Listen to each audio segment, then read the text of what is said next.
ایک ساتھی نے سوال کیا کہ سجدہ جو کیا جاتا ہے اس کا کیا حکم ہے؟ فرض نماز پڑھنے کے بعد یا نوافل اور سنتیں پڑھنے کے بعد لوگ تسبیحات کرتے ہیں، اس کے بعد دعا کرنے کے بعد پھر سجدہ کر لیتے ہیں۔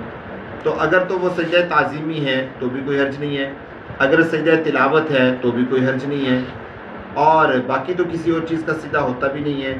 سجدہ تلاوت ہے یا سجدہ تعظیمی ہے یا سجدہ شکر ہے، تو کوئی بھی اگر آپ سجدہ کرتے ہیں نماز پڑھنے کے بعد، سنتوں اور وطروں کے بعد کوئی بھی سجدہ کر سکتے ہیں، اس میں کوئی حرج نہیں ہے۔ ہاں ایک شرط ہے کہ وضو کے بغیر نہیں سجدہ ہونا چاہیے، خاص طور پہ سجدہ تلاوت جو ہے وہ بغیر وضو کے نہیں کرنا چاہیے۔ اگر کوئی شخص جان بوجھ کر بغیر وضو کے سجدہ تلاوت کر دیتا ہے تو وہ آدمی کافر ہو جاتا ہے، مسلمان رہتا ہی نہیں ہے۔ باقی جو کرکٹ کے میدانوں میں سجدہ کیا جاتا ہے یہ سجدہ تعظیمی ہوتا ہے، یہ سجدہ تلاوت نہیں ہوتا۔ سجدہ تعظیمی جو ہے وہ اس سجدے کے حکم میں نہیں ہوتا جو سجدہ فرض یا واجب ہوتا ہے، اگر ایسا سجدہ کر لیا جائے تو اس میں کوئی حرج نہیں ہے۔